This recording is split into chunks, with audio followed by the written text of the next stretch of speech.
I think Zordon is summoning you. Take a listen to these words I'm gonna manifest, because we're talking about manifest and blowing up the spot on the Luke Cage After Show. Episode 7 and 8, let's get started. You're tuning into the destination for TV superfan discussion, AfterBuzz TV. And now, let the buzz begin. Hey there, Luke Cage fans. Welcome back to AfterBuzz TV. It's time to talk about episode 7 and 8. Who's excited? I'm so excited. I'm very excited. It's early, so it may not sound like I'm very excited, but oh my god, so much happened. The course of the television show just shifted. Yeah. It was beautiful. A lot happened. A lot happened in these episodes. Some, shifts. Yep. Major shifts happened. Hey guys, I'm your host, Zach Wilson. You can find me on Twitter and Instagram at @ThatZachWilson. I'm joined today by Joelle Monique. Hey guys, I'm Joelle Monique. You can find me all over the internet at Joelle Monique and every week at blackgirlnerds.com. Jesse Klein. Hi everyone, you can find me on Twitter and Instagram at JessKlein1. That's JessKlein, the number one. Man in the ones and twos in the booth, we've got Alexis Torres. Hey! Can we hear Alexis? Yeah, I'm here. I'm There's sorry. Alexis. I was trying. Hi guys, you can find me over social media at atorres890. Let's do this. Tari Miller on assignment. We sent him deep into the heart of Harlem to find out stuff. He's gonna make sure we get that Dr. Doom Luke Cage story. God, I hope so. Oh my That's God. what his mission is. You heard it, Tari. Get it done. All right, guys. Let's dissect episodes 7 and 8, Manifest and Blowin Up the Spot. Yeah. Whoa. Yep. These episodes had some of the biggest moments so far in the series. I love that nobody spoiled these for me. Thank you, Internet. Yeah. Oh my God. I mean, the big moment obviously was the end of episode 7. Yes. Did any of you guys expect that to happen? Yes. Okay. Yes and no. I'm good. Well, how early when you say you expected it? When we met Mariah the first time. Now, did you expect her to kill Cottonmouth, or did you expect her rogue side to come out? I expected rogue side to come out. I was prepared. I expected her to kill Cottonmouth. Interesting. Because it's a mob story. This is basically like, The Godfather or anything like any classic mob story, and it's always that thing where it's like the crazy front guy who at first you think is the real bad person, but it's really the person with the money running everything is actually the person who ends up being the main bad guy or the main boss of the mob. And so you could tell just you go back and watch those first after shows with us. I said I didn't think Mariah was a paragon of good and virtue. I said I thought she was the main villain, and you could kind of tell that this is where it was going. I didn't expect them to kill Cottonmouth. I expected her to turn on him and put him in the hospital, or somehow beat the crap out of him and make him subservient to her. Or even betray him and send him to jail. That was more the line that I was expecting. To basically in the wake of this, disavow him and get rid of him. I did not expect her to kick him out a window. But these mob stories, it's very similar to basically most of the mob stories that you watch or see in television. Also to opera, which has these very high dramatic moments. I don't want to say out of nowhere, but just where cooler heads could prevail. Opera's nah, just fuck it. Throw him over the side, kill him, let's end it. Yeah, I definitely Swear expected... jar. I'm so sorry. Absolutely. Oh, we didn't make Guys, a swear I made jar. a swear jar and I forgot it because I was dealing with Rocky running out of the house. So I'm sorry. That's her puppy. Yeah. Context. Not her boyfriend or husband. He ran runs out of the house straight all out the of the time. house. She had to go chase him catch him. down. Anyway, Joelle, you're... Yeah, I feel like Mariah was definitely going to turn, and I'm glad we finally get to see this side of her. But I do wonder, I still think that she does want good things for her neighborhood. I still think that's at the forefront. I do too. I think I think her two main motivations are cleaning up Harlem and making sure she's good. And those are her two things. And I think that was perfectly motivated by her killing Cottonmouth. I think it was a moment of passion, yes, but at that moment, all of her money was gone. Luke Cage was like this hero that everyone was looking towards. Cottonmouth was, kind of exposed, and it was, all of that pressure on her and him calling her that name and all of that put together, she snapped and did it. But I think it was perfectly motivated for the character. And yeah, I think she does want what's best for Harlem, but she's willing to kill and, steal as much as she can in order to do what she thinks is best. Yeah. Agreed.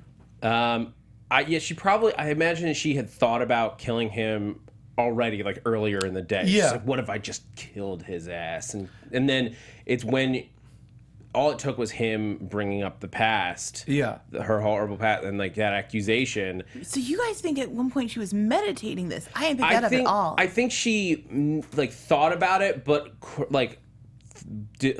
didn't put that thought aside. So like I would love to, but I'm not going to do that. He's my cousin.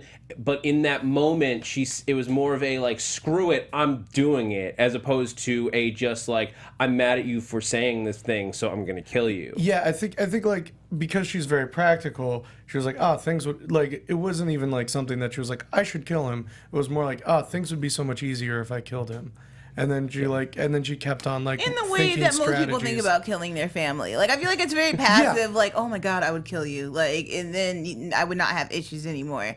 But I don't know if she ever was like got to a calculating phase. I really feel like it was. I disagree though, because think about how much. Sorry, no, go ahead. Think about how much she. Like, we've seen her now be more calculating. Like, yes, it's a little bit in the wake of it, but I think it's also, like, if you look at her backstory, it's sort of like how she feels about cleaning up Harlem. Like, she wants Harlem to be a better place than she lived in when she grew up, than it was under Ma Mabel. But what Ma Mabel taught her is the only way she knows to go about these things. And see, and I read this as like we get that scene earlier where she's like, oh, you could drown him. Yeah. Can you poison him? And she's just a product, like, as you were saying, she's a product from where she came. Like, I'm still surprised nobody ever tried one of those things, because it seemed like real. Like when she said people drown him, I'm like, it. yeah, drown. That sounds. I mean, like, that's horrible, but like that sounds like a great option. No, throw him in the Hudson. You could Jason it and just chain him to a boulder and like leave him in the middle of like a lake or something. Even if he doesn't drown, he's like, he can't escape. Maybe. No, let's wait for these magic bullets and see what happens. Like, yeah, they should have tried poisoning him and drowning him. Like, using gas, like tear gas, to knock him out. And then throw him in the Hudson, yeah. Just casual carbon monoxide, even. Like, yeah, that's the thing. Just like, be able to walk away from it. Like, this doesn't even feel mob related. I imagine it would take an extra large amount of like carbon monoxide to knock out somebody like Luke Cage, because he is like, the fact that he has a healing factor as well implies that he has his body's going to be more resistant to that, but he should still be susceptible to it. Yeah. And then he's just a heavy dude. And then you got to move Mike Coulter. Like, it's already tricky, even just as Mike Coulter. We saw how much trouble Claire had in Jessica Jones. Yes. But let's dig into the backstory, because we got Luke Cage's origin story a couple episodes ago. Now we get the Cottonmouth and Mariah backstory, and what did you guys think of it? I loved it. Yeah, these Netflix shows are so good at showing these backstory episodes, because it reminded me of, you remember the episode in Daredevil where we got to see Kingpin and him staring at the wall. Yes, I do. And like seeing his origins and seeing that how he basically became who he was is he killed his dad and realized that's how you get power. And this reminded me very much of that, where we see where the mentality of both these people come from. And also I love that, like, Cottonmouth was a prodigy. Like he had an ability that he could have, been something other than a mob boss. Yeah. And instead was kind of forced into this world. What I like is that it's a woman reinforcing like a male patriarchal system of like you're the man and you need to go out and you need to run the streets. Yeah. And she's gonna go to school. And then it's kind of got a twist on it because instead of staying at home and like keeping like you're gonna go to school and become a lawyer and you're gonna be like the next big thing. And I like how much we get to see how opposite that should have been. How Black Mariah might have just run the shit out of those streets. Excuse my swearing, guys. This morning. It's early. And Cottonmouth could have been like a musical genius. And it also brings a lot of levity to the early scenes where we see Cottonmouth watching performers in his club. Yeah. And I think it brings a whole new kind of gravitas to the club and a meaning to Cottonmouth. It's so tragic. Yeah. I mean, it was tough to watch because this is like a gentle kid. I mean, what do you guys think of seeing him as I love the idea of him as a prodigy, a musical prodigy. What do you guys think of him being this gentle soul who was then sort of corrupted? I almost feel like seeing Cottonmouth, that feels more like somebody who's just like built that way. Instead of like reaching like, what was he, 13 or so? 14 when he was like turned. Well, for me at least, it kind of makes sense because we kind of saw how he's kind of not good at it, if it makes sense, because you know how like Shades is always telling me like I don't know what's going on with you, I feel like your head's not in the game, like that kind of thing. It makes more sense because the fact that he, even though he keeps saying that he was brought up with this shit, I'll throw that into the swear jar, but like every time he says that, I can see that little 14-year-old who like actually was kind of forced, not really brought up into it. Does that make sense? Yeah. So yeah, and it also makes sense just to piggyback off that the like what it takes to get him to snap. Yeah. Like it's pushing him so far, or spitting in his face. Disrespect is a huge trigger for him, or anything is perceived as disrespectful because it's been so bred out of him. Yeah. Like you don't take that. I just feel like I fully understand Cottonmouth in one episode now. Yeah, and I love it because we were thinking of just like how evil he was, and then now we're kind of like, oh, I guess you really didn't start out that way. It was more like you kind of had no choice. I also like how it started off seeming like it was an origin story for Cottonmouth, and then it turned into an origin story for Mariah. Yeah. Yeah. Like there was like that subtle turn where it was like, Mariah was always in the background of all of Cottonmouth's flashbacks, and then there was a point where they were equals in those flashbacks, and I was like, I think that was a really good storytelling for this episode. I think it really kind of showed that if you were paying attention to that, you would know by the end of the episode that Mariah was going to kill Cottonmouth, and that he was done. Yeah. And that was like this big term. Was I think most of the flashback we were totally on Pete's side. Like he was the one like pushing Cottonmouth's, or he was pushing his like musical ability, taking him to auditions, didn't want him to get like deeper involved with like beating people up, like trying to protect him in a lot of ways. And then all it took was that one moment, that one revelation about what he had done to Mariah. Yeah. And like, because to the point where when they're like pushing him outside, it was like, no, don't kill him. Like, then who's gonna push his musical career? But even sorry to interrupt, Zach. But like, even just like that little glimpse of him talking to Mariah at the dinner table and kind of seeing that weird kind of squirm that she did, I was like, oh, he's been doing some weird stuff, I think. I definitely picked up on each person had chosen a child to protect and rear. Yeah. And they were a little bit pitted against each other, but it was clear that they didn't like each other. Yep. It's kid. Like they were like, your kid is weak. I kind of want to have sex with your kid. Gross. I'll just gross myself out, guys. Yep. Yeah. No. So that's exactly what the character was. I mean, even though we were like rooting for him because he was, supporting Cottonmouth, but at the same time there was just something real skeevy, especially anytime when Mariah was in the room. I was just like, oh, make it stop. Yeah, I mean, but that's what made it when Cottonmouth shoots him, we're a little more okay with it, at least. Yeah. Was anyone else expecting Mariah to shoot him? I kind of thought I really thought it was gonna head in that. I thought she was gonna just take that gun right out of his hand and shoot him. No, I mean, I think Mama wouldn't have let him. Or let her, technically. Yeah. She really wanted Cottonmouth to do it. Yeah, she really wanted it. This was like a learning thing for him. But also, like, we had seen that that setup, which I liked priming it that way, where he took out the gun, and he still has that gun. Yeah. That he effectively, not like actually, but like effectively killed his father figure. Yeah. Like, not his father, but his father figure in that moment. But yeah, him holding the gun up to the mirror. Like, I was like, okay. Of course, he's like, this is where he's going to shoot. Good call on props. I like the pearl inlay of the gun on the handle. Yeah. The fact that it's like this kind of ornate bejeweled piece. Very 70s. Yeah. Yeah. I mean, we hit into that that heavy 70s vibe a lot there. I think somebody pointed out online that like what's the song with Jesse James from the 70s that they were playing in the background, which felt like it was important. I can think of one song with Jesse James from the 70s, and it is a Bob Dylan song.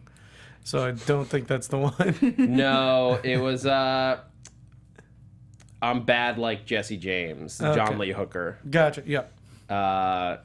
Just like there's a lot of people turning. There's a lot of people turning. And Jesse James was famously killed by being shot in the back. Yep. Which is how Cottonmouth basically died. He was hit in the back Yeah. with a bottle.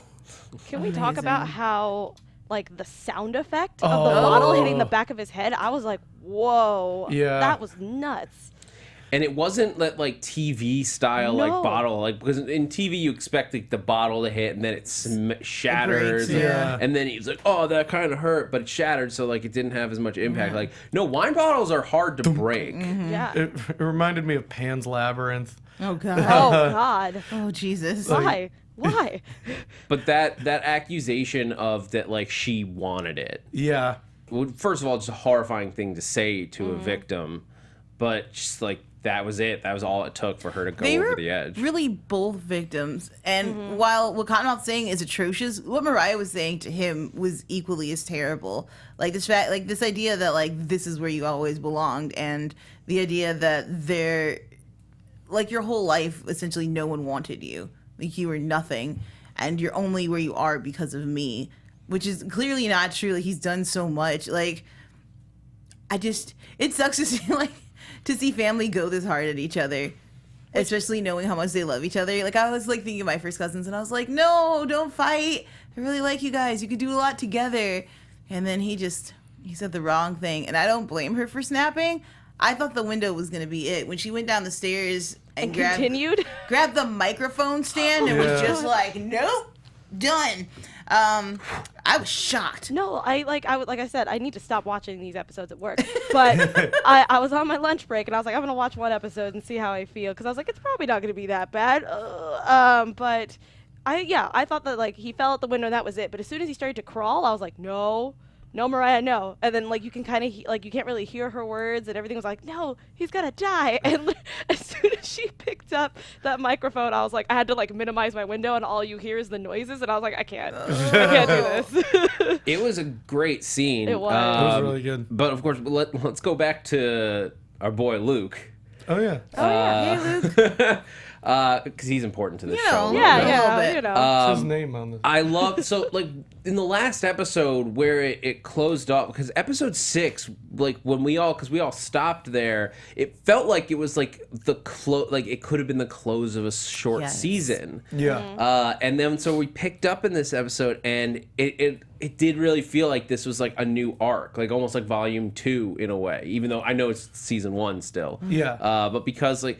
So Cottonmouth just like it's that twist, like if you had a mid-season break in like a traditional show. It almost feels like the B-side of an album. Like if you've got the A-side, which is your pop collection, your traditional like Luke Cage story. Yeah. And now we flipped it over to like the villain side, and we're learning more about them, and we're getting deeper into these kind of darker, more tragic stories as we go further. It's fun. Yeah. But I love picking up with Luke crashing Zip's gun deal. Yeah. Like he just walks up, he sees it because he's Luke Cage. Like nothing is gonna happen. Well, at least he's thinking for now. Nothing could possibly hurt me. He just strolls up. Do I even need to say it? And everyone just starts running. This is the best gun breaking we've seen in TV, by the way. It doesn't look like the corny, like, Superman where he'd, like, roll up a gun, like, fruit by the foot. Like, Oh, now I want fruit by the foot. Or like I'm just sorry. breaking it in half. I do feel like guns wouldn't necessarily bend Yeah. like this. They would snap, right? I love it. I think it's... It's like his superheated like lava hands, and he's just like, "Argh." It's like molten rock afterwards. It's nice. I think it's great. I'm really into it. I love it every time. He's done it like 6 or 7 times now. And every time I'm like, I really enjoy this because it's like a comic book. I really want to know what the props are like made of Yes. to For him let to do him that? do that. Because like they seem to stay afterwards. Well, they always do a cutaway. So I'm assuming there is a... They didn't do it with this one though. Yeah, no, they stayed on that shot as he bent it. Yeah, And then he kept holding I it. think there's a hidden cut in there somewhere. Maybe. It's Maybe. possible. I think Well, they haven't I think it's 2 different props. I think it's gun and then bent gun. It wouldn't surprise me if they had it before and after, but I really feel like they had like on the red carpet for the show. They Yeah, they had had the that actors pipe. like bending Oh, really? like metal objects and things. Yeah, there were pipes. Yeah. Wait, is Luke Cage a real guy? Is Luke Cage a real guy? But like it goes. This was like the start of what we were sort of like Luke Cage being like Luke Cage Yeah. of Marvel Comics, like where he's like protecting the streets, just like going around breaking up deals and stopping bad guys. Everyone knows who he is. Yeah. Like he's He's the protector of Harlem. But that doesn't last for very long because now that Shades knows who he is and Cottonmouth all he needed was a little bit of information and he could find out everything he needed to know about Carl Lucas. yeah. And that's when the blackmail starts. What did you guys think of this whole like when Cottonmouth brings him in for the parlay and then is basically like, I own you? What did you think of? Well, specifically, what did you think of Luke's reaction to that? Like in fight or flight, he decides flight.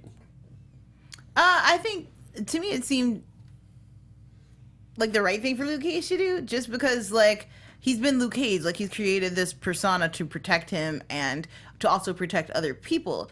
But Carl Lucas is not Luke Cage, I think, in Luke's mind, and I don't think he's ready for any of that information to be spilled out. I think he's finally just getting comfortable. He's finally getting on his feet. So I totally understood his decision. Like, and he's not going to kill like that. Luke Cage doesn't just kill willy-nilly, which kind of your only other option. I mean, I thought it was interesting. I think number one, him running away is in character because I mean, Luke Cage being in Harlem is him running away from problems. And even though he's kind of accepted this hero role, as soon as Carl Lucas gets brought up, he's vulnerable again. I also feel like the people of Harlem, if they'd learned that Luke Cage was a guy who was in prison and serving time as an ex-cop, I feel like they would forgive him. Like all he's done is good for so far that the people know is good for Harlem. Like they would forgive him. Yeah. I don't think it's a good like trump card to use. I don't think it's something that is a lot of power over Carl Lucas or Luke Cage. I feel like you're totally right about Harlem being like, a lot of people have gone to jail. It's really not that big of a deal. You've clearly reformed yourself. But I totally understand why Luke Cage is like, no. Oh, for sure, yeah. No. He doesn't even want to go to the police station. Like, Or in episode 8, the hospital. yeah. Oh man, when we get, we're gonna get episode in a second. Oh my god, I did like that somebody at one point was like the saga of Luke Cage. They just said like that quote aloud. It was like that was cool. But then of course we get Misty. Misty's dealing with her own thing Yeah. in this. And then I want to go to Misty and then get to the end so we can get into episode 8. Sure. Because Misty, she's sort of, she's got a new boss, Priscilla or Inspector Gadget. Who's an old boss made new. Yeah, her former lieutenant, who has it out for her, it seems, in these episodes. We can talk a little bit about episode 8 in this, too. What do you guys think of the new boss? See, I don't think she has it out for her. I think she is protecting her by kind of forcing her to go out of her way to like look like she's doing the job that Mariah wants her to do, basically, and like that the public want her to do. Like that's what I'm kind of getting from her. Yeah. You mean like she's under pressure to do the job because she's coming into like a dirty task force? Yeah, like I think what Priscilla is doing is pushing Misty to at least look like she is playing the game she's supposed to be. Okay. Yeah. I get a different vibe from Priscilla, which is you've been through a lot. Like so much has happened to you, and your head is not in the game. Sure. Like I just feel like I think it's more of a protective thing of like Misty's all over the place right now. She's a one-woman machine, like gonna solve all the crime by herself. She doesn't trust anyone, which 50% and not a lot of consequences for the police department. It makes sense to me that she's like closing herself off, but I also think that it's one of the most dangerous things an officer can do. Like you need your partner and you need other people. So I kind of got this feeling that Priscilla was like, maybe slow down a bit, like take your time and look around and really focus on the task at hand. Yeah, I'm surprised they haven't given her a new partner. Well, yet. literally her last two partners were dirty cops. Yeah, but like one of them tried to kill her. Cops have to operate with a partner generally? I believe if you're a detective inspector, like I don't know if you need one. I think you're supposed to have one, but I don't know Maybe if they you need haven't found one. one for her yet. Yeah. So she's in that weird waiting period, maybe. Possible. I mean, maybe all of the detectives were dirty. I mean, remember it was half the precinct. Yeah, Yeah. that's what they said, 50%. Yeah. I was surprised that they let Cottonmouth off. Like, I was trying to follow the logic here. 'Cause Yeah. what they said was that because they have the notebooks that Scarf had where he logged everything. Yes. But they said that because Scarf was dead, those didn't hold up.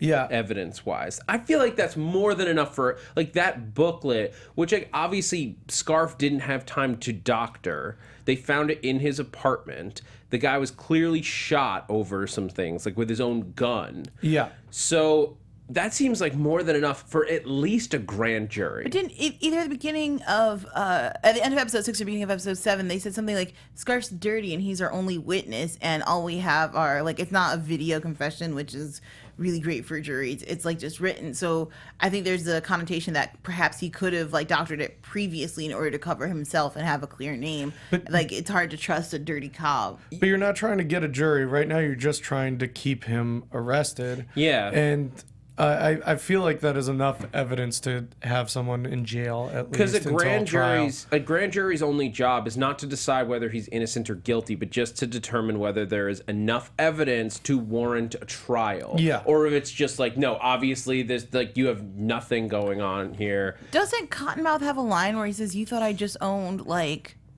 this portion, but like I've got everything." Like I'm trying to remember where this line comes from. Maybe. I mean, he does have a good lawyer behind him. He's got Ben Donovan, who is also Wilson Fisk's lawyer. Yep. And like is like a crazy large like 10-foot dude in the comics. He is huge in the comic. I feel like perhaps Cottonmouth owned more than the police.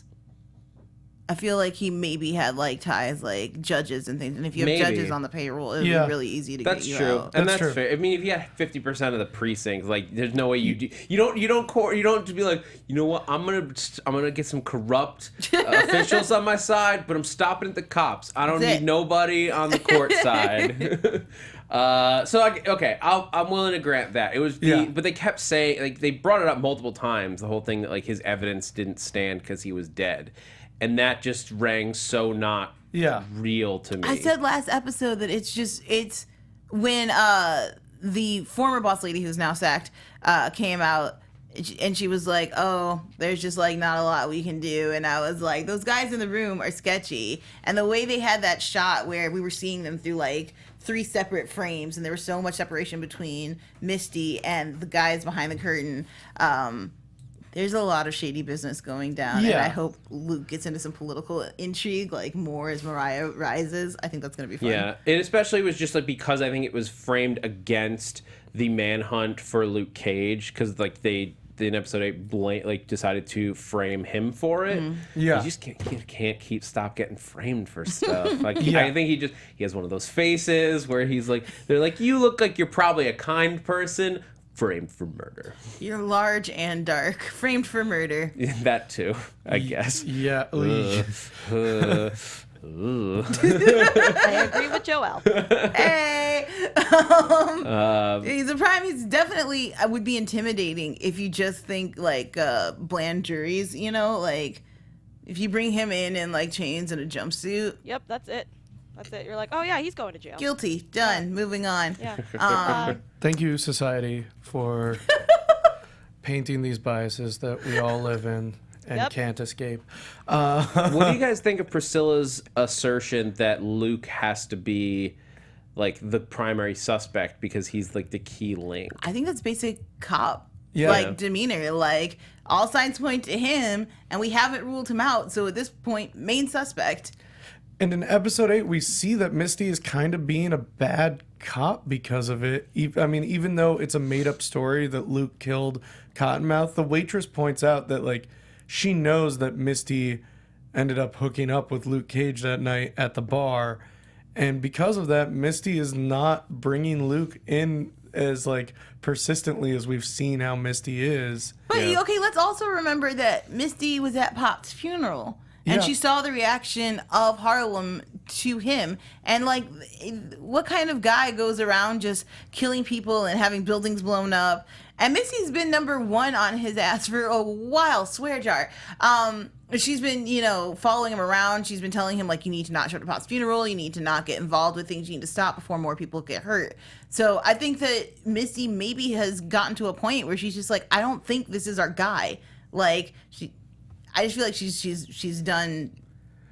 But like part of basic detective work is like eliminate all of the evidence that's wrong, and like so you gotta bring in Luke Cage and like eliminate him from the equation for everyone in the police department so that they're 50% corrupt. Yes. And she's got to bring this guy in, and she's had sex with him. Like, it's just messy. Like, when she was supposed to be working, like, she was like, I'm going to just sidestep for a hot second and get me some.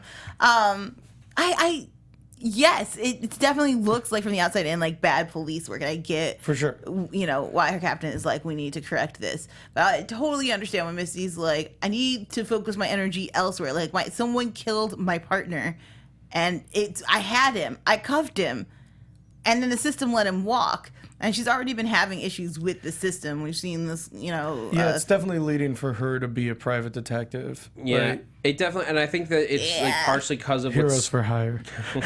because of what Scarf has said, or had said about like the idea of the vigilante. Yeah. I think Missy heard that a little bit. Like she's still on the cop side. Like bring him in. Outside. Like she's saying vigilantism is wrong, but I think that there's something in her heart where because she knows Luke and knows at least a little bit enough to know that he has good motivations. It's hard to say like, no, don't do that, even when she can see the good result that like she wasn't able to bring about from what he's doing. But also like she went to the hospital without any backup or anything like that, saying she was going to make an arrest. I think like half her brain was like, I'm a cop, I'm going to make an arrest. The other half of her brain was like, I'm a vigilante, I'm going to go make sure my friend Luke Cage is okay. And I'm not sure she was thinking at all. I really feel like she's fallen into chaos again. She has not stopped to address all of the things that have happened to her recently. Like just losing your partner, you're supposed to take a seat. Like you're supposed to sit down and like collect yourself and mourn and then come back. Aren't most cops supposed to go to like therapy of some sort after they lose a yeah. partner? Yes. Probably, yeah. And I know everything's happening very, very fast right now. So I understand where this might get overlooked. Where it might be like, we're just, like, someone 'cause killed we're a cop. We're moving captains. Like, Yeah. it's been just a cluster, of things. They're also supposed to go to therapy after they discharge like their service weapon, which they've done a bunch. A bunch of times. Rogue cops. Oh man! All right, let's get to at the end of episode 7, like another big, just like, sorry, punch to the gut. Oh. I should have said shot to the gut. Yeah. I missed that one. Sorry. I was kind of hoping that the Judas bullet didn't do anything. And see, Yeah, I like it. It's interesting because it steps on his power. Like, yes, it took like ridiculous force to hurt him. Yeah. But I don't know. What did you guys think? I was so conflicted by this moment because at first I was like, "No, Luke," or I was at one point really concerned that Claire. thank you, Temple was gonna be hit instead, and that maybe we'd have like tragedy. But then I was like, Judas bullet.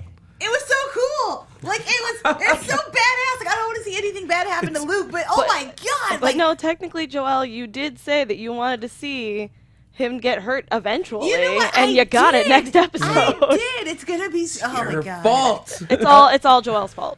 Story structure. Yeah, as for telling a story, I get you need that Judas bullet.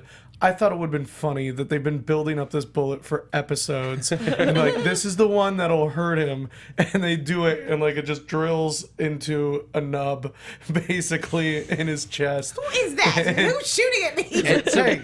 Hey, stop that! Stop shooting at me, Luke Cage. And so basically, like we learn what makes him like bulletproof. Yeah. It has to do with his cells. Oh, so cool. And So cool. Oh my Science. god, I was nerding out so hard Yes. with this. Like, I love when you get like crazy pseudoscience explanations of superpowers.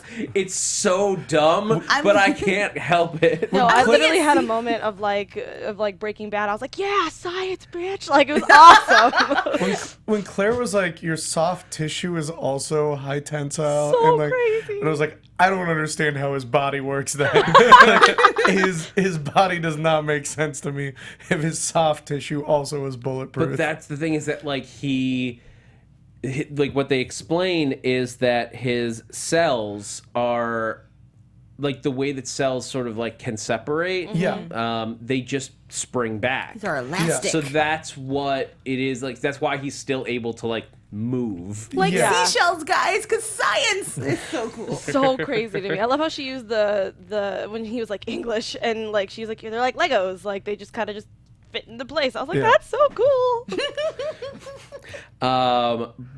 So I guess that like basically this, like the bullet, which is made from, they imply last week in the last episodes, that it's made of Chitauri metal. Yep. What? Chitauri being the aliens from the Avengers, Yeah. or the Incident, as they keep Incident. referring to it The scrap metal. in Netflix lore. But so yeah, they found the scrap lore, I guess brought it to Hammer Tech, or maybe it's just maybe Hammer Tech even got it legally, for all we know. I bet Justin Hammer, like, after the incident, was in charge, like, had a bunch of subsidiaries that were like cleanup crews for New York. Yeah. And part of that was like, we get all of the alien tech we find. And that was part of his deal. Like, I mean, I'll clean up New York. Keep in mind that with Stark Tech out of the military hardware business, somebody has to be manufacturing all of the military's like weapons. Hammer Tech was number 2 to Stark Tech. You know what? This makes sense for the 1990s Spider-Man cartoon where all police officers have laser guns. It was Hammer. That made Joel very happy. It was Hammer providing weapons to the military and to the police after the incident, and so part of that is he just gave the police laser guns. Oh my god! But in this show, but yeah, It's canon. It's canon. 90s Spider-Man cartoon takes place after Luke Cage. Oh my god. Okay. I love how you guys both said, "Oh my god," because I was thinking that in my head. So anyway, but it does seem that Hammer Tech, so that seems like the timeline that we would follow. Like Hammer Tech cleans up the city after the incident. They take the metal that was on like the space whales' backs, the Chitauri armor. They probably have Chitauri cool soldiers scooters that they're experimenting on, and they're trying out different things with this metal, which would have different properties. Like who knows where they got this armor from? These are, keep in mind, these are Thanos' soldiers, so like they've got some tech, some negative zone tech. Yeah. So once they've distilled the metal and then shot like the bullet, I guess it is just something about the metal is able to keep spinning even once it has hit a wall. Yeah. So like I imagine there's some gravity tech involved there. And then it blows up. And then because it is still like together, it's an explosive round, which is something that we have in real life. Like there are explosive bullets that shatter upon impact, which just makes it more difficult to like get the save a bullet out. person. Yeah, because there's not like one. It's not like a 9mm bullet where you just like pull out the. No, it's a bunch Like of we saw shrapnel. with Scarf a couple episodes ago. You just dig around and pull it out. I didn't know how. Like watching this, I'm looking at like in episode 8. Like I'm looking at Luke, just like what are we gonna do? Yeah. Like how? Like I mean, Chitauri metal got in there. I'm imagining it can cut him open. Thank you. I was thinking the same thing. I was like, someone figure out to make a scalpel or something, Yeah. you know? What you need is a doctor who maybe can use his hands to go into another dimension. We don't have time for that, guys. We can't bring Doctor Strange in. there's another month before we can call him. I Jesse. know. He's busy, I don't know, training? Also, I don't know. Claire is a badass, and I feel like she's gonna figure this. Like, this is her emergence as like the superhero doctor. Yeah. And I'm so excited to watch her do her like detective doctor skills, house style. Oh my god, it's awesome. So cool.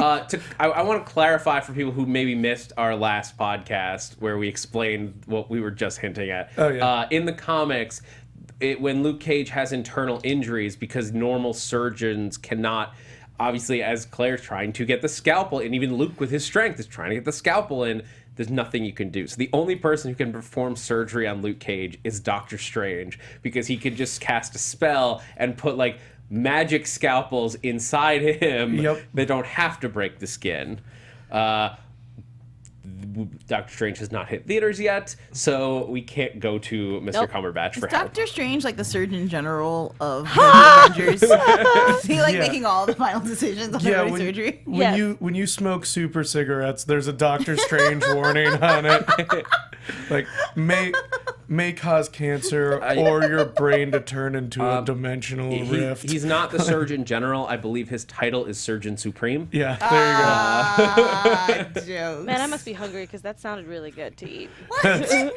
Well, like a burrito that's Surgeon Supreme. I don't know. I'll take one Surgeon Supreme to go, please. Thank Yeah, I don't know. All right, I'm I'm going to put a stop to this. I don't know where we're Make a going. U-turn. Yeah. All right. But so Claire, like the whole medical side of this, I loved so much. you. Yeah. Uh, None of it made sense, but it was great. it made, but here's the, it made just enough sense. Yeah. That I was totally on board with it. Sure. Like it's pseudoscience, which is obviously never like real. Yeah. But it was just real enough for me to be like, that's fine. I don't need to think about this too deeply. Oh yeah, yeah. He got his I was powers on in board. water, so yeah. shells. Yeah, totally. I get it. It's epithelial cells. I've never heard that word before, but I accept it as a thing. I'm sure it Nice. does exist. Diamondback.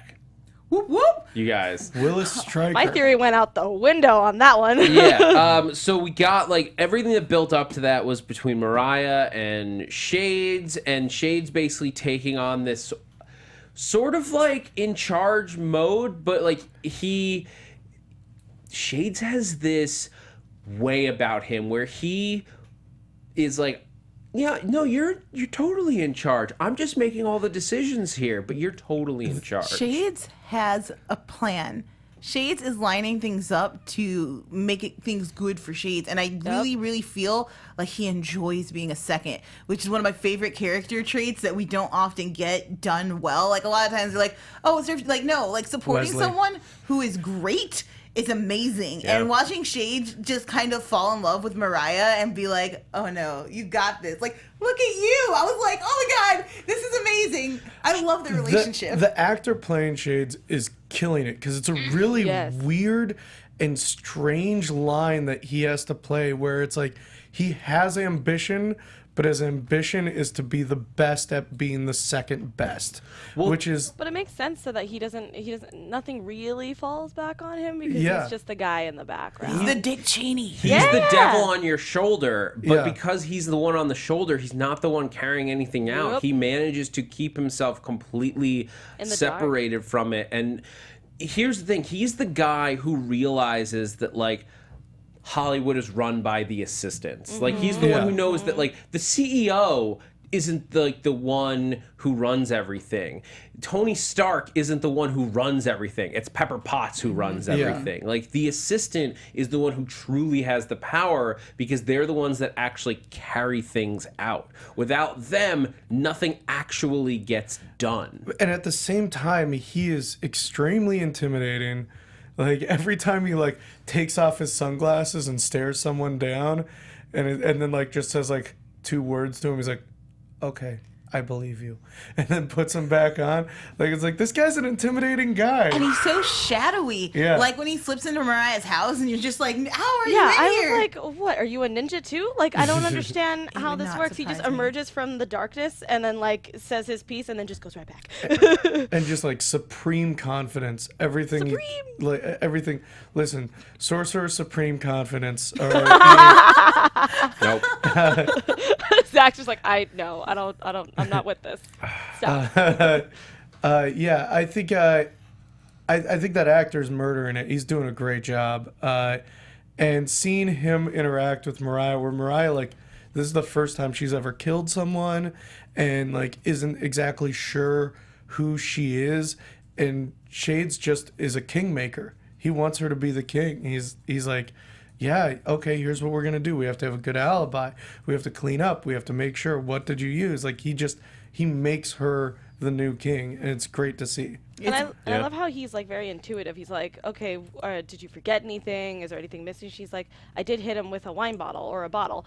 And he's like, did it shatter? And I would have never thought to think of that. And she's like, no. And they're like, okay, good. We could just, it'll be easier to clean up. And I'm like, what? I would have never thought of that. But I mean, that's just me because I'm not thinking about how to murder somebody and how to clean it up. Not today. And he's like, Not today. he's like fatherly proud that she Yeah. that she killed him. It's the Yeah. sweetest, most evil, like weird thing. It's so And skeepy to me. I knew you had it in you. yeah, when he puts on the gloves to go pound the hell out of Cottonmouth's face. Oh, yeah. I was like, well, it was interesting because we haven't seen that shot since Cottonmouth killed the teen in like episode 2. Yep. And I thought it was like a full exchange of power. Like it was like a fine moment of like, and new Cottonmouth. I liked it. Yeah. I mean, it was just like, it was calculated because he's making it look like it was a fight. I do feel like the coroner you can usually tell, or at least TV shows have taught me that you Yeah. can tell, like the difference between a blow before and after You death. can. This erases a lot of evidence. You know, if the more his face is impounded, the less you can That's get fair, like that's a clear murder weapon. You Yeah. can, but also since like the detective said, it was a crime of passion, you could reasonably believe that this person kept punching Cottonmouth after he was dead. Yeah. And also we know the coroner's dirty. So I mean, yeah, let's be honest. that, and then going back, we get Willis Stryker from the comic books in real life. He's not wearing his. He basically wears snakeskin in the comic Yeah, books. can we look at, we've got, because like for those of you joining us on YouTube, like we've got It's a the most photo ridiculous costume. of William Stryker from the comic books. It's like he slipped into a snakeskin. It's Okay, now while structurally I'm and not really... they even have like, you're a snake. Yeah. Yeah, but I shed my skin. Yeah. Like it's Yeah.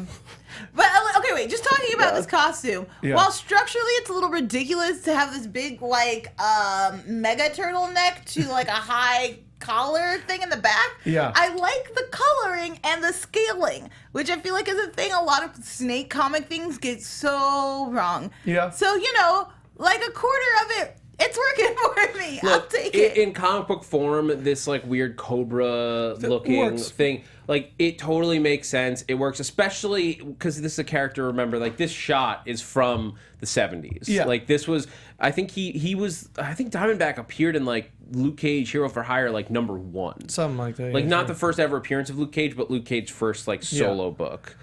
And like a bunch of these characters like who came from that series, like the lawyer we were just talking about, Ben Donovan, also first appeared in like the Luke Cage Hero for Hire run. I hope we get a moment like Jessica Jones where like it's Stryker at home and he hears Luke Cage. He hears Luke Cage is alive, and he goes to get his clothes and he like opens he opens his armoire and he sees the striped yellow shirt and the high collared jacket and he's like, no, not today, and then grabs his regulars. I hope we get that Jessica Jones moment. It's such a... You're talking about the moment with the jewel outfit? Yeah.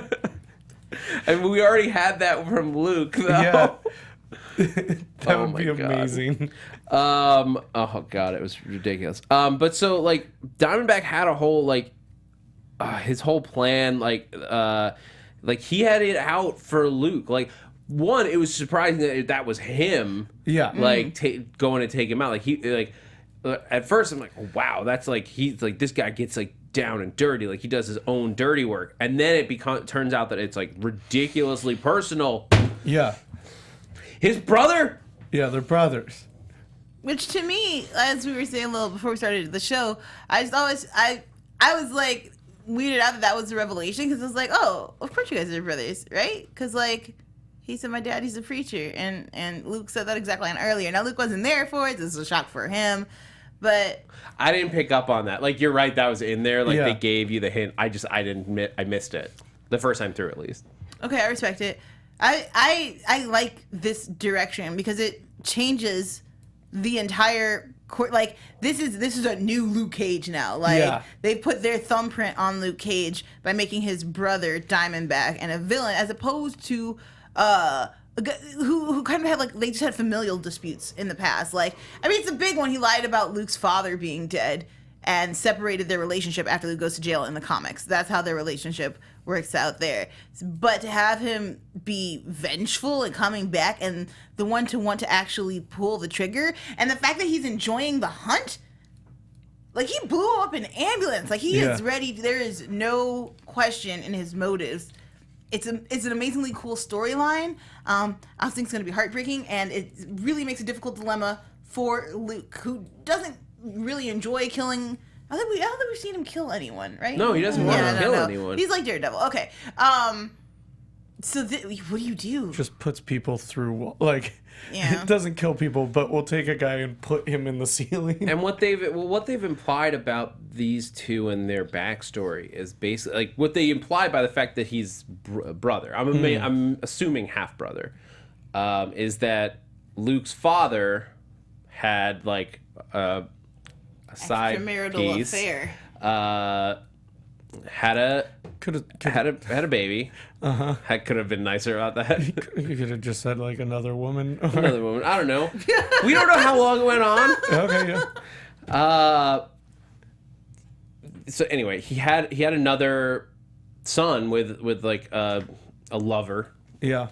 He had an affair, and I guess either Stryker knew then or he found out since, and it made the fact that he already felt like Luke got a lot of the glory that he felt he deserved from football, which especially in the South is such a central point for everything that you do growing up. Yeah. It's religion. Yeah. Well, and I like the extra step of, instead of making it like, oh, I was the smart one and you were like the brawn, they both played football. Like they were both on the field going out, and it sounded like he might have been coach as well. Like Yeah, he was. That's what they said. So the idea that there was nothing he could do on the field. Like, he just wanted Luke to be the one. Well, it's also interesting because Stryker was the quarterback, which should be the hero, the star of the show, and Luke was the running back, and instead they just ran running plays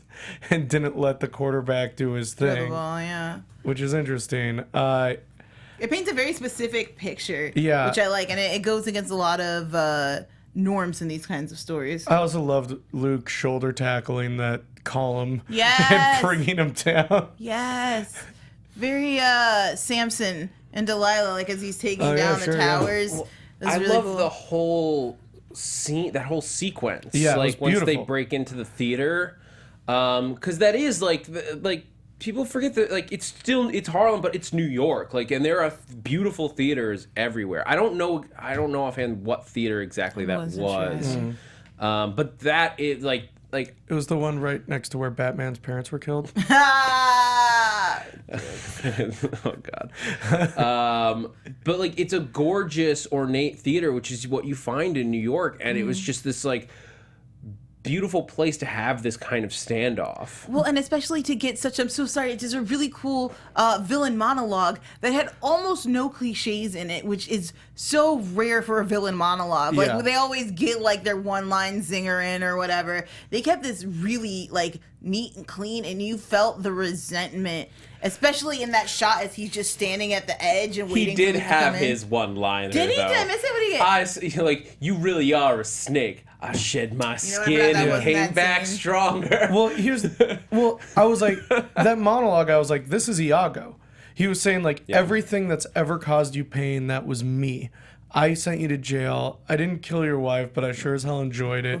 Like, everything that has caused you pain, I was like, this is Iago. He's doing Iago's speech, basically. Yep. And it was like, oh, and it's in this beautiful theater. He's up and Luke is down, like a very kind of like Shakespearean Well, kind and then of... not on the stage, but in the audience, Yeah, like exactly. having watched the performance of Luke's life play out. Yeah, very cool. It was great, and it was like a beautiful scene, and like Luke had to bring him down to his level by shoulder tackling a column, which I loved. That was badass. Yeah. I will say, I'm interested to see how it continues to play out. The whole the big like villain we've been teasing forever is actually your long lost like brother rival is a little convenient for right now, like because they didn't know who Luke was for the longest time. Like it's a big chance that he happened to be there for getting back at Luke Cage to be like what they set up in this episode to be his like primary motivation. Especially because Luke is not from New York in this series. They have him as being from Savannah. It seems strange that brothers would end up in the exact same place. Well, I think the thing is like, if you thought Carl Lucas was dead, and then like you're a mob boss and your brother was a running back, and then you start hearing about this guy who's bulletproof. You're like, oh, that's inconvenient. Like, it would take you a while to like actually put two and two together, right? Like, you wouldn't immediately think the bulletproof guy was. I think as soon as Luke Cage was like caught on film and camera, that's when. Oh, absolutely. Yeah. I don't mean that it makes no sense that he like came there and all that. I just meant the fact that these two are now like going that the bad guy we've seen before anyone had any connection between the two of them. It just like it's convenient in a comic book way, in the way that comic books often are. It, like, look, doesn't stop my enjoyment of this series for a moment. Yeah, it's just how you got to tell that story. Yeah, exactly. And I don't know what else may be revealed about how this all came together. But like they were pitted, like these two have been pitted against each other, and now By fate. Luke's been shot again. In the shoulder. Yes. Like with another Judas bullet. And I'm really glad it wasn't a heart shot. Like, I feel like it was a little too high. Yeah, well, that's what I'm saying, and on the wrong side. Like, the idea that like Oh yeah, it was. he's got gut and then shoulder. Like, you can make those. If we can get those out, you're gonna be fine. Heart would have been it. Yeah, I don't think they're gonna kill Luke Cage in this. They're Maybe not, but I still worry. You know, like, But with this is a lot of trauma. With the fact that, like, right now, like, when he first started coughing up blood, part of me was like, oh, man, he's going to cough up the bullets. And then he's going to be like, I'm fine now. Like, or so, it would have been, like, weird, but, like, part of me thought this was going to happen. Like, because right now, I don't know how we get those bullets out, the fragments out, without maybe magnets or something. Like, I don't know what we do to get those out. I mean, Alexis, I feel like we can't see you right now, but I want to know what Alexis thinks. Come back, Alexis. But Wait, what's happening? Sorry, I was trying to deal with a little person down here. My dog. It's the puppy again. There's not a little person under the I desk. call him my little person, but yes, my dog. I'm sorry. That What would were be you asking? weird. What were you asking? How do you think they're gonna get those fragments out of Luke? Okay, so And I'm curious. Well, chat roll if you have not watched ahead. oh yeah, that's actually Big true. thing, because I love to get predictions from like the fans, but like I know a lot of you know the answer. Yeah. So if you know the answer, don't say it. But if you haven't watched ahead of us, I want to know theories. I like EKG machine where they just put him in, Yeah. get scanned, and then they just everything just sucks right out of the It's magnet. That would a be real crazy. big magnet. Yeah. That's gonna blow the thing up. Yeah, but Luke will survive it. Yeah. Well, for me, it's tough because I was thinking that maybe there was a way that I don't know if they could break into Hammer Tech to like get fragments and then make a scalpel or tools or More surgical hallway tools. scenes. Yeah, pretty much. That's a good aim. Yeah, to have. to do that, or I don't know if there's a way. Is there a way to Sorry. like melt skin? Like fire? I don't know. Like a blowtorch? Not well. Luke Cage doesn't burn. Okay, as 'cause we saw I didn't know if in it was Jessica just, Jones. Yeah, okay, never mind. I thought maybe there was gonna be some like I don't know if you can use like acid or something, you know, to like melt it. I mean, Here's that would my kind of be theory. cool. He's gonna flex real hard, and the And fragments it's are just gonna pop shoot out. Yeah. Get out of here. Yeah. Joelle is not amused. He's gonna Like flex. a Her human face. moment, and I don't want to flex. see him go superhuman to solve the Super issue. Saiyan, just like him Yes. actually just grow hair, and then everything just explodes out, and then he's like, I am now a Super Saiyan. I pictured like a very blonde afro. I want it. Oh my I want it God. like Boba Bo, like blonde afro, but like his eyes are glowing. It'd be great. Oh. Zach's like, Alright. This stop is it. exactly what we don't want. But All right. anyway, I think that if there's any way for us to get like actual fragments of the alien tech from Hammer Tech, that would be awesome. Or like like I said, just any type of things that we can use to make surgical tools, like I don't know, like like a scalpel or tweezers or whatever. And then if not, like I said, I don't know. Again, I don't know if there's any way to like melt skin. I don't know. I think that would be really cool. Yeah. I mean, any other thoughts on these episodes, guys? Any other big some fun Easter eggs that I found? There's one that that was like super deep, like trivia nonsense, but I really enjoyed it. If you look in the alley scene when Misty, Where Batman's parents were killed? Get out! when- Get out! Just get out! when Misty comes and finds Claire, and we need to talk about Claire versus Misty. Oh yeah.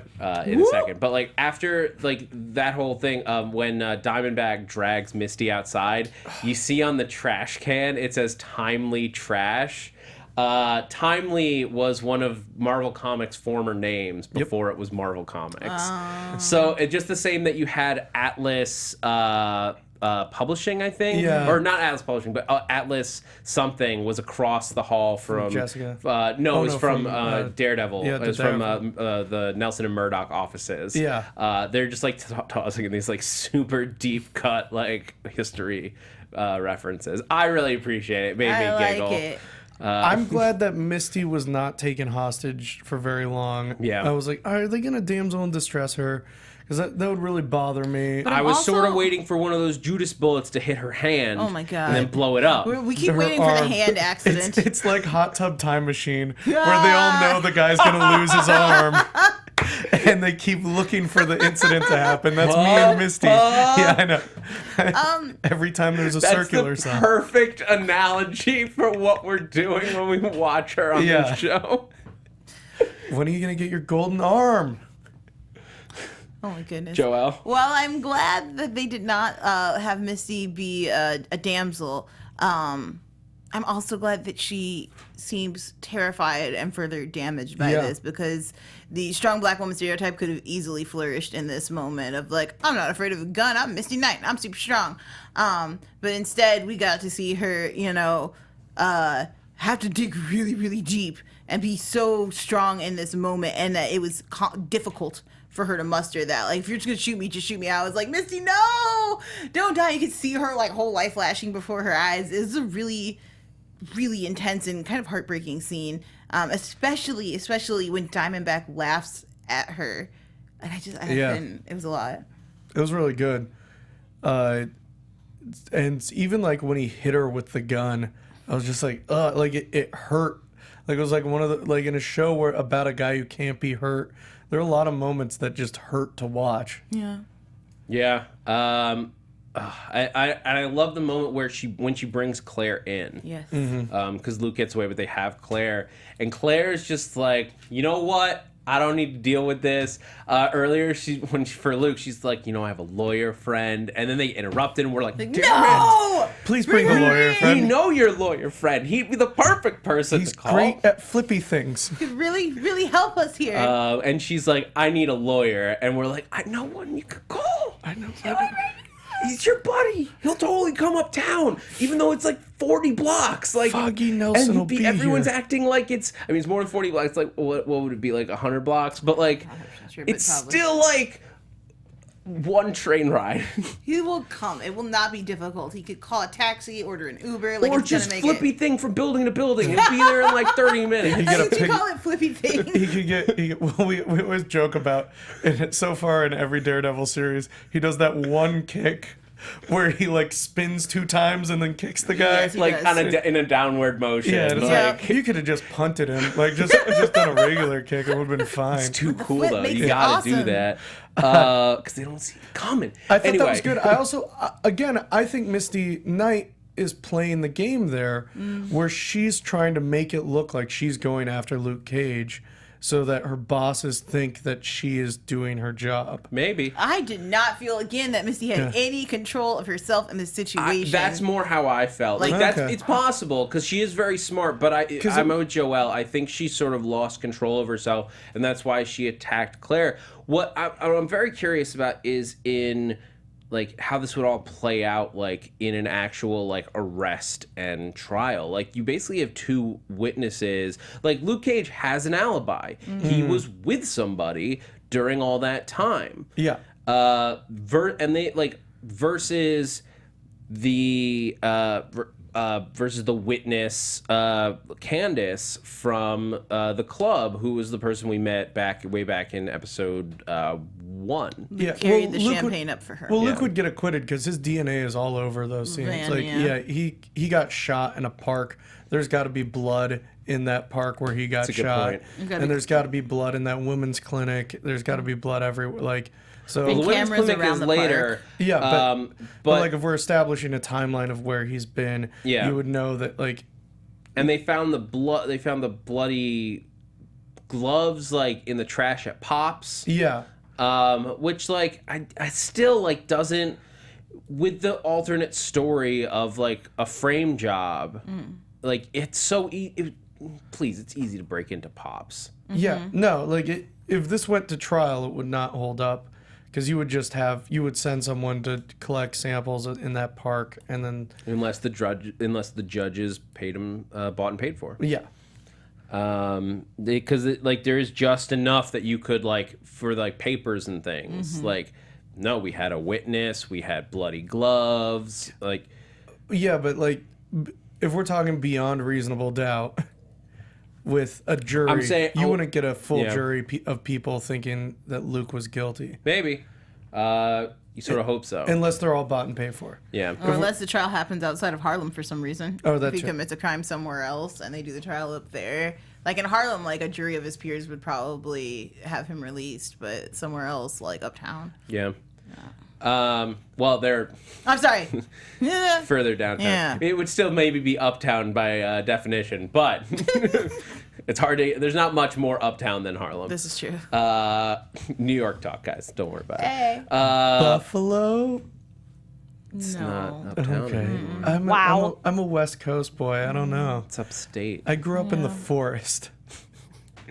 Oh my god. Magical Forest tree people. nymph. Go back to I was raised by Sasquatch. Anyway, let's before we wrap out of here and give our final thoughts. Let's talk some news and gossip. Yes. Love If it. we could, because there's some really cool things as the soundboard opens up that I think would be just cool to talk about. Like, we don't need the sound effect, No. because we're cooler than that. Yeah. But let's look at the. I want to like this is just fun stuff. Yeah, let's do it.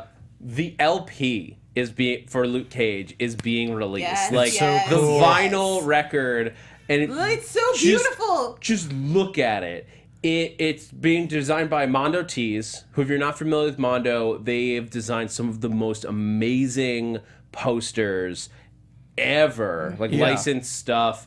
And they're putting out it's the music from the soundtrack, double LP, so 2 records. They're yellow. And they're yellow. It's so they're cool. yellow, and they have this gorgeous art of Luke Cage in a hoodie with bullets And deflecting it's off. now That what I'm mad officially side-eye. calling the iconic hoodie, because it's the only time we see him in the gray with the yellow inlay Yeah. in the hood, and then with the bullets bouncing off him, which is the dedication to Trayvon Martin.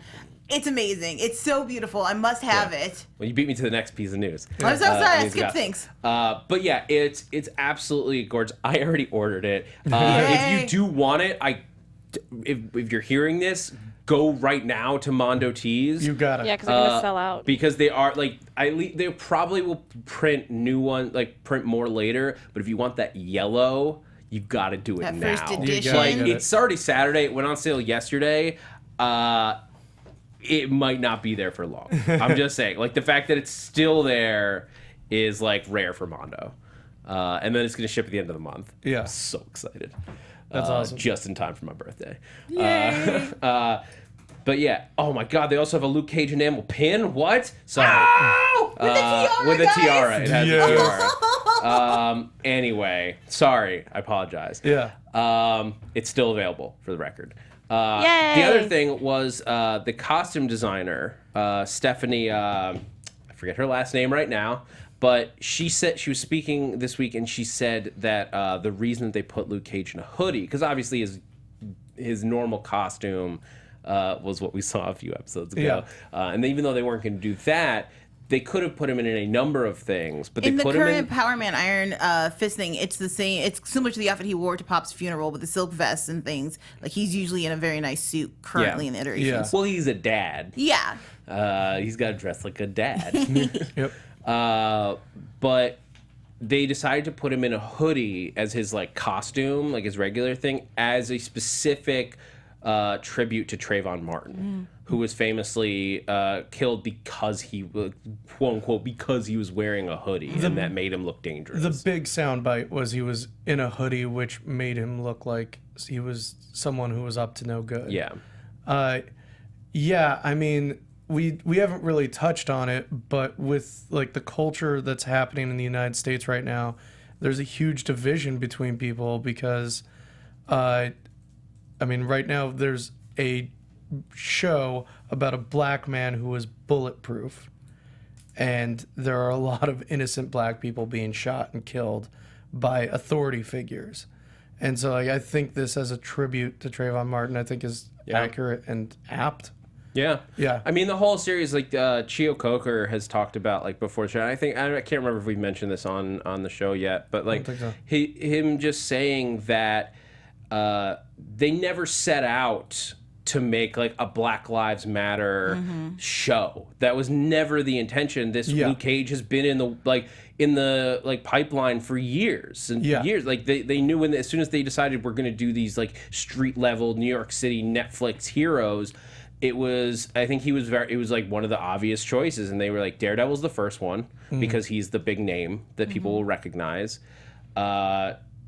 the Jessica Jones was like they wanted to make sure they got a female hero in there, and she has a very unique story. Yeah. And then Heroes for Hire was like was right at the top of the list. Like whether it was going to be separated into Luke Cage and Iron Fist series and stuff, like that was still to be determined. But this has been in the works for years. And what Coker basically said is like the fact that we just happened to be making a show about a bulletproof black man in today's climate was just a happy accident. But they were never going to steer anywhere but directly into that story.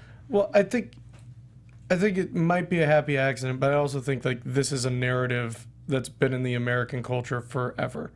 Like so like I think Luke Cage, the original character, is kind of a response to an earlier version of what we're feeling now, kind of thing.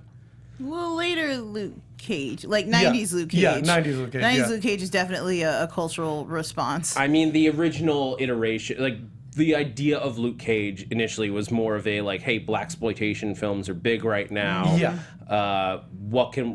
Not like when I say like what can we do to exploit that, which is sort of the thought was not like in the sense of like capitalize on yeah, it was absolutely. capitalize is probably a better word. Just like we see what's popular, what's selling. Let's do that. When we're post 60s inclusion and we don't have a black superhero, it's not a hot look for us. And blaxploitation is the way that this community is currently conversing with each other, so we can use that art, we can appropriate it and sell it back. And those early stories are not so hot. It's really not until they get into Iron Fist, which also appropriates a lot of culture, and combine the two, where you're just like, oh, this is how this works. They're buddies, and through that narrative, they were able to start building the Cage into like a person. And then we get 90s Luke Cage, and there's some smaller stories in between there, but when 92 Luke Cage comes out and he goes to Chicago and we get the cool backstory with everything, like this is when he flourishes and becomes like a black man of the streets, and it's really cool. It's worth it to read it if you guys haven't. It's just a lot of fun. It's a great series, yeah. This show is just it's hit so many different levels, so many good things. Favorite moments from the episode as we sort of close out. For me, just like one thing we didn't talk about, there was this great moment with Mariah and Shades when they're in the car and she's talking about like, and he's saying, oh, well, what do we do about Candace? And she's like, well, we might have to, we might have to kill her. Might have to make it look like a home invasion. I know. Might have to look at home invasion. But that part was badass. In the apartment. Yeah, that part was like whoa. But the part that like really sang to me in terms of script was that moment where she's saying to it, it's like, you know, Duke Ellington used to live here, and she lists off these people. And it's like, I would hate to kill the property value. You get like, every level of Mariah in that. Yeah, like this is somebody who cares so deeply about this community that like she knows the intricacies of who lived in what buildings. I know. And yet Lawful she's evil. like, well, if we gotta kill people. We gotta kill people. But she's also like a criminal mastermind. She watched people do it for so long, and it's instinctual. She knows what to do. But also, she's an opportunist. Like the fact that it doesn't stop it. Like it would be a shame if we like degraded that history. But it'd be a shame if we brought the property value down. Yeah. Like you get every level of her in there, and it's so cool to see Black Mariah, who's been a really not a great character throughout the comic series, turned into this. Yeah. Oh my God, that was an amazing moment. Yeah. Jesse, Alexis, any favorite moments we didn't get to? I mean, I feel like we covered all my favorite moments. I like just in general, I love the interaction between Mariah and Shades. Just any of those moments More of this, please. Are my favorite. Yeah. I want them to be best friends forever. I want them to BFFs. I want them to exchange bracelets. Go get coffee, Go to guys. brunch What's and up? BFF. Oh, I don't know about the coffee. I don't know about that. Oh. I don't know how I feel about that. I'm 100% about it. Nope. I ship everything though. I loved it That's when, true. I loved That it is when so Luke, true. Was it? This might have been in the other episodes, but when Luke was talking to Claire and was like, "Hey, we could go back," and she was like, "Oh, I know you don't drink coffee." That was Yeah. But yeah, I think Shades and Mariah, like the king builder kind of story, is really interesting to me. So those were my favorite moments. Yeah. Lastly, I want to make sure we get some lyrics in. I think I may have missed on the last Go for episode, it. so I apologize for that. But like again, these choices are so clear and evident, like why they picked each title for each episode. So like the first one, Manifest, which is obviously the one where Mariah takes out Cottonmouth. Like, I'm elite. I'll defeat, delete, and mistreat, make mincemeat of other fools, because I'm the brother who'll snatch up the funds, make lonely ones. I meant it really, because I'm clearly obsessed, and these are the words that I manifest. Yes, like that. Like So could great. easily just be Mariah being like, "This is it!" Like smack down a window. Yep. You did.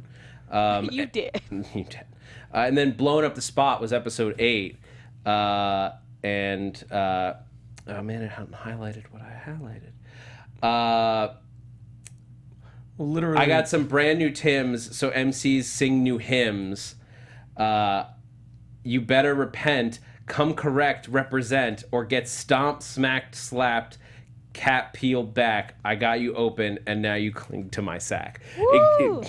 Forget the ridiculousness of the last thing I just said, but like. The fact that they picked a song where they're talking about singing hymns and repenting, as like we got this character of Diamondback who keeps like quoting scripture, and like, did anybody else notice him rhyme? Yeah. Yep. Oh, yeah. Yep. When he's like, I see Luke's taste in women has stayed the same. He liked what was it?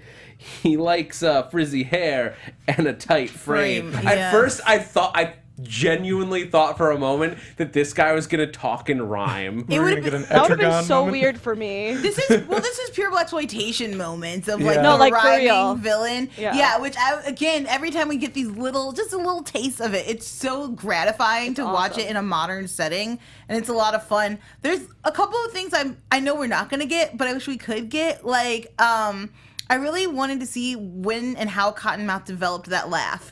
Because it's clearly Oh, not yeah. something in Yeah. his youth. And there's a moment that we're not seeing in his life where he went from hating being violent and being a soft person to finding a joy, like probably having to find a joy in it in order to keep doing the jobs that were required of him. I really wish we could have seen that. I really want more. Misty needs help, and I hope that it's not far away. She is. No, I feel bad. Like Missy's been through so much. We've seen her be so strong, and now that she's come to this place, No, I think she's ready to crack. Yeah. she needs a hug. No, girl, she needs to talk to somebody. Let's be freaking honest. Hugs will fix everything. She can. I mean, you know that. You know how much I love hugs. But like, I feel like this girl has been through a lot, especially that last scene. I think that she just needs someone to actually physically talk to. She's not gonna do it, but I know she needs someone to actually talk to. She should talk to Trish. Trish talk. Trish talk.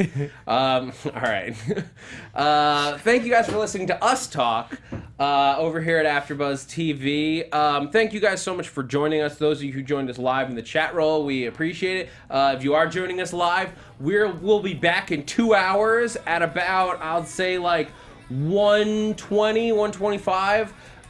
To talk about episodes 9 and 10. We're gonna watch them right now. Oh my God. And then come back in. And then we'll be back again next Saturday to review episodes 11, 12, and 13. The final 3. That's the 15th. But for now, still got to talk about 9 and 10. Oh my God, I'm so excited. If you haven't already, be sure to subscribe to us on iTunes. You can also find us on SoundCloud or YouTube, depending on which way you are enjoying this podcast. If you are enjoying it, go on to iTunes and hit us with a review. We really appreciate it. You guys made us the number 7 TV film podcast on We're all number 7. iTunes in a day. Like last Sunday, we were number 7. We moved up to number 6 on Monday, and we moved down a little bit since then. But I trust that you guys will get us right back up. You guys rock. After on Monday when these episodes come out. Oh man, I have been. I'm proud of my team here. Joelle, Jesse, Alexis was there a second ago.